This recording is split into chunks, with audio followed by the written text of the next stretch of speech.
Mona Chasseuriot, fondatrice de la Maison Rose, l'association universelle. Donc cette maison a été ouverte il y a plus de 10 ans, où je suis arrivée au Sénégal après 20 ans de France, où là aussi, à la gare de Lyon, j'étais la première à m'occuper des femmes de la rue. Ma plus grande fierté, c'est un peu difficile parce que bon, j'ai tellement accompagné de femmes que j'ai vu changer, qui n'existaient pas et qui ont changé. Mais je dirais que ma plus grande fierté aussi, ça peut être mes filles, mes petits-enfants, ce qui est proche aussi, et que j'ai peut-être un peu laissé parce que du fait que ma vie a été consacrée aux autres depuis très longtemps, mais elles ont continué leur chemin en étant justement épanouies et regardant la vraie vie.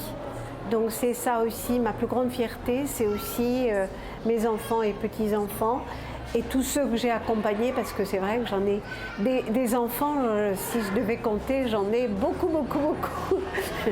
Parce que c'est vrai qu'aussi bien en France qu'au Sénégal, les enfants ont été très nombreux et ces enfants ne seraient peut-être pas là aujourd'hui.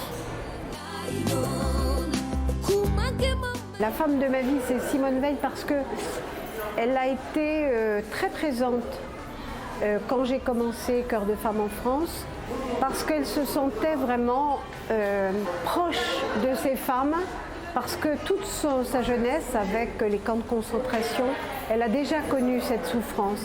Elle a déjà connu justement cette brimade qu'on fait à l'être humain quand on veut l'écraser. Et donc, elle était proche de nous et elle venait comme une sœur, comme une mère près de ces femmes qui étaient des femmes du monde entier avec leurs souffrances. Et elle venait avec la joie parce qu'elle amenait toujours un gros gâteau. Et c'était vraiment, c'était un partage mais super parce que les femmes, elle l'appelait pas Simone, elle l'appelait Momone, comme si c'était aussi une femme de la rue. Et donc moi, ce que j'aimais chez elle, c'est sa simplicité. Quand elle était proche des gens, eh bien, elle y mettait tout son cœur et c'est ça que j'aimais chez elle. Donc, merci Simone. Je pense que l'essentiel, c'est d'apprendre à découvrir ses qualités. C'est d'apprendre à regarder autrement parce qu'on a l'impression aujourd'hui qu'on vit dans une société qui nous inculque des images à suivre, alors que je pense que ce qu'il faut, c'est apprendre déjà très jeune à apprendre à découvrir ses qualités pour trouver son chemin.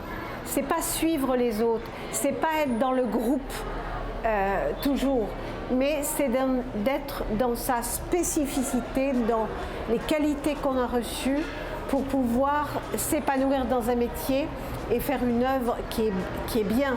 Si n'importe quel métier peut être un métier où on s'accomplit soi-même.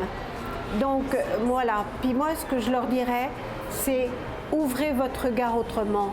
Apprenez à regarder ce qui nous entoure, les forêts, les arbres, les oiseaux, les plantes, les germes, tout ce qui est la vie, parce qu'on a perdu la vie. On a construit des villes, mais on a perdu la vie. Et c'est ce qui fait qu'on se rétrécit, je dirais, et puis au lieu de s'épanouir avec une vie qui nous permet d'avoir l'œil du cœur. En fait, mon histoire, c'est peut-être pas une histoire comme les autres, c'est une histoire d'un destin plutôt. Je pense que quand on est fondateur, on est appelé à quelque chose et c'est mon histoire. Donc, j'ai soigné avec des médicaments dans ma première vie jusqu'au jour où j'ai compris que c'était pas ça l'essentiel, c'est qu'il fallait aller à la source de la souffrance. Mal a dit. Et donc c'est ça, il faut aller chercher le nœud qui fait qu'on est malade. Donc c'est pour ça que j'ai tout laissé et je suis allée à la rencontre de ceux qui étaient au-delà du corps. Et c'est pour ça que j'ai été dans la rue avec les clochards pour comprendre ce que c'était que l'inexistence, d'aller au cœur de la souffrance et comment j'entends l'autre au-delà. Et c'est ça qui m'intéressait. Et donc, quand après on m'a ouvert une maison pour les femmes, c'est cette philosophie que j'ai développée, c'est-à-dire on se pose dans un lieu qui est comme un ventre, on remonte, on dénoue les nœuds et on s'appuie sur tout ce qui est positif pour aller faire son œuvre. Parce qu'en chacun de nous, il y a quelque chose de particulier qui est justement son trésor et c'est ça qu'il faut développer. Donc l'éducation des enfants doit être basée là-dessus. Connais-toi toi-même et là tu peux marcher dans ta réalisation. Les souffrances ne sont pas les mêmes, mais justement le Sénégal m'a permis aussi de voir que les femmes souffraient beaucoup intérieurement, dans le silence, mais c'est tout aussi important et grave.